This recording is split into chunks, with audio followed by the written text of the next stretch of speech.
Now, in any way, if you have a budget of 100,000 somewhere you saved and you want to invest, all right? Now, today I'm going to share, on this video, I'm going to share with you 4 must-have investments for you to go ahead if you have this money, okay? But these are the qualifications. If you still have another source of income, whereby, I mean, like you have a source of cash flow, money is coming in, it's only that, you know what, this 100,000, you want to just put it somewhere and invest it and be making you something as you continue doing whatever you're gonna do. Okay, this is not that money that maybe I can say, hey, you know what, in Swahili we say mbele na nyuma, you don't have any other money with you, it's the only money that you have. Probably these investments may not apply, maybe probably the first one will apply, but the rest is something that you can reconsider later. I always tell people, please understand who you are and your age and all the parameters and factors before you get yourself into an investment. First of all, the very first question you need to answer is, what do I want and when do I want it? Okay. 2 is that, guess what? I'm having this 100,000. Is it the only money that I'm having? And by the way, how much can I actually afford to risk out of this 100,000?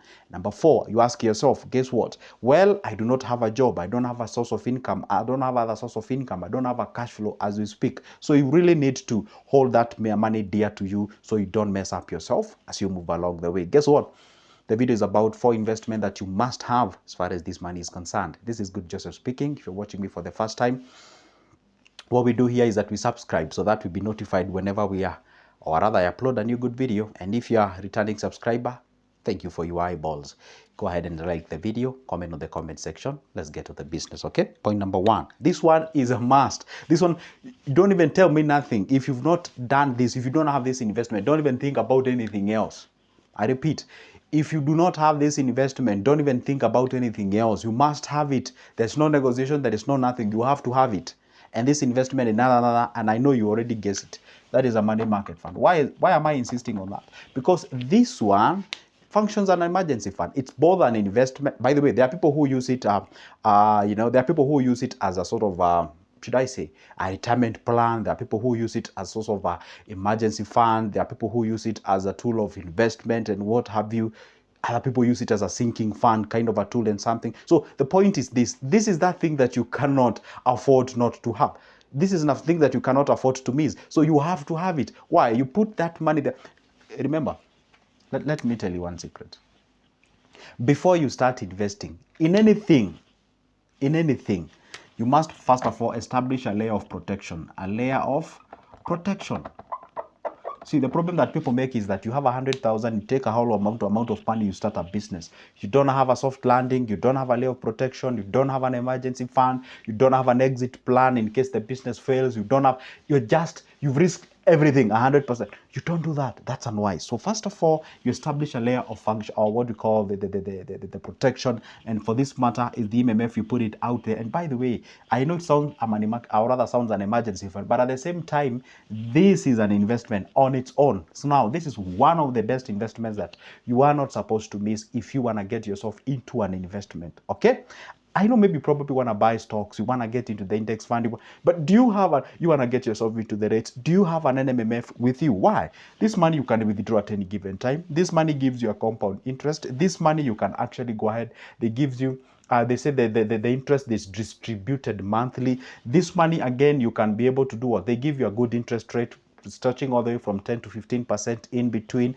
This money, or rather this investment, does not require like a huge chunk of cash for you to get started on. So there are some of the best things that you need to understand as far as this investment option is concerned. All right.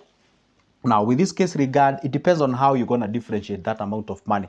You can decide to, sort of have that layer of protection by 40,000, 40% of it, you put it here. Now you're remaining with 60,000 or the 60%. Now the rest of the 60% you can distribute to other investment that I'm going to share with you along the way as far as this video is concerned. Don't forget to like the video. Make sure that you comment. Just hit that like button, yeah? Maybe you forgot when you are watching it. Just hit it. It does not cost you anything. Just hit it, okay? Now, thank you, by the way. Now, see, MMF is that primary investment option that you must have it before you do anything else. Let's go to the next one. The next one, you must have something called the stocks. Okay, I always tell people this, okay? Stocks, you can call them shares, you can call them equities, whatever, depends with your English. Now, the point is, I always tell people this, yeah? In life, don't have to play over, what do we say? You have to have at least a certain percentage of risk appetite deep inside of you. Again, this depends with your age. Okay, now the point is this. What happens is that on the stocks, again, does not require like a huge chunk of cash to throw into. But be advised, I have to give a disclaimer, be advised. Stocks is an investment that I can assure you that it has a little bit of risk, involved, or sort of come with it. It's not really regarded as a low risk investment. It's actually a kind of moderate to high risk because of the volatility and what have you. Because how your money performs or behaves depends with how the company performs and such kind of a thing. Okay, and and these companies, they have their own internal regulations. But when it comes to MMF, yes, they do have their own internal regulations, but at the same time, they are regulated by a body called the CMA, the Capital Market Authority of Kenya.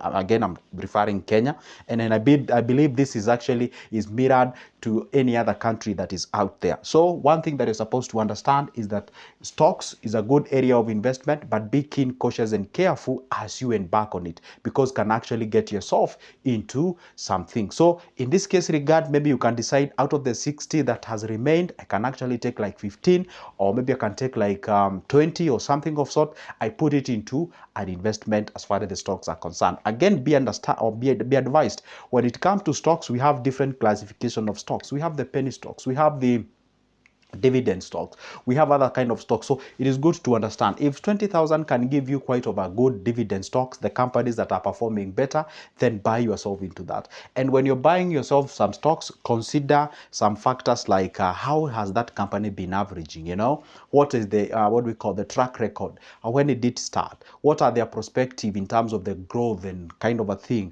Look at something that we call the 52-week range. How are the price per share faring up in a period of 1 year?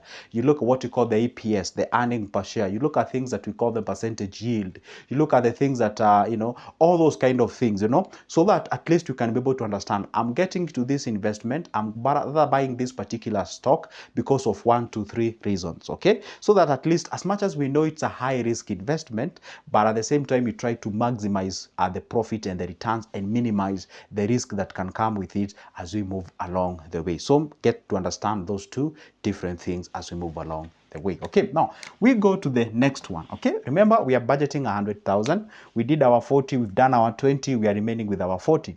Now on this 40, is that we can actually get ourselves into the bond. But remember one thing, we cannot afford to get into the treasury bond directly on the primary market. Why? Because we need a minimum of 50,000. And already according to our budget, we are off the budget. We cannot be able to meet that particular amount of money. So how do we do it? There is a way you can access the bond that has actually been floated back then and whatever, through what we call the secondary market. You can approach this using what we call the bond fund.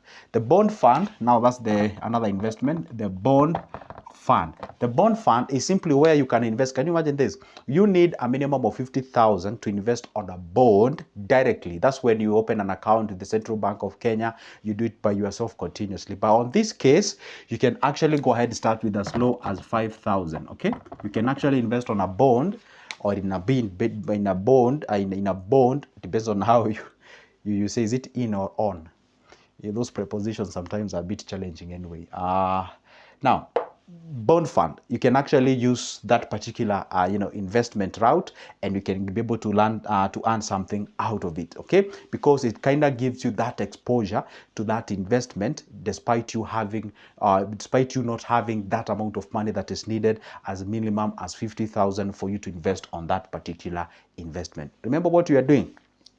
We are trying to budget for our 100,000 and to have a basket of different investment, because we usually have we need to create what we call a portfolio. And I'm going to make a video about different types of portfolios, where we're going to talk about aggressive portfolios, conservative portfolios. We're going to talk about all those perspective and whatever different types of portfolios, and that portfolio that you're having, because portfolio is basically a basket that is composed of different things inside of it that meets a different particular targets, like having a circle, having a money market fund, having a bond, having a bill, having a business, having other source of income. So when you put them all together, having some real estate rates and what have you, when you put all of them together, then that will help you when it comes to creation of wealth and moving to the next level. Okay, now this is the fourth one that I'm going to talk about. It's actually something that is really picking up in our country called REITs.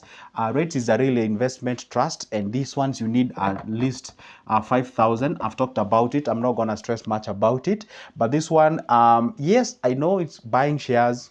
Basically, it kind of behaves like the stocks, but there's a slight difference between these REITs and stocks. Why? Because according to our bylaw, you do not have a control of how much these guys will pay as their dividends. For example, let's say a company here makes a profit of 50 billion, for instance, okay? They can decide we're going to share 15 billion of the profit of 50 billion to our shareholders. I repeat, if you buy normal stocks using the Nairobi Securities Exchange, okay? If you buy that PLC company and they make a profit of 50 billion, okay?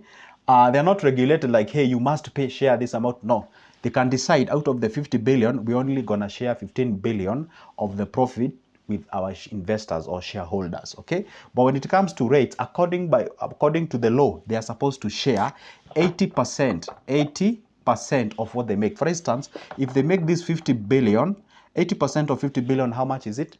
10% is, that's like 40 billion. So they make 50 billion, they're supposed to share 40 billion to their shareholders. So you see, you're likely to gain more when you go the REITs way than when you go the stocks way. But I'm not saying that because now you guys, you can run all the way to this particular place. No, just understand these two things achieve different things. Are we together? They achieve differences. Like asking me, hey, Joseph, because I always get this question. Hey, Joseph, what is the best between a SACCO and an MMF? We don't have anything like the best. There's nothing like, we don't have that investment that fulfills all the factors that you need. You can get a loan, you get a daily yield, you get better returns. We don't have that particular thing. That's why we talk about portfolio, having different things at the same time. It does not harm when you have this, when you have this, when you have this. You can even go to a point of having something called like a balance fund, okay? Balance fund. I know balance fund is like having a combination of both stocks and bonds, or an MMF. It's like having a stock and an MMF at the same time. You know, a percentage of your money is safe and secured. Another one is actually exposed to what? To a risk. All right. So when you have that combination, is actually that what gives you, that's what we can say. Your money is not only, somewhere safe, but also gives you something in terms of the return. You know what, guys? That is it.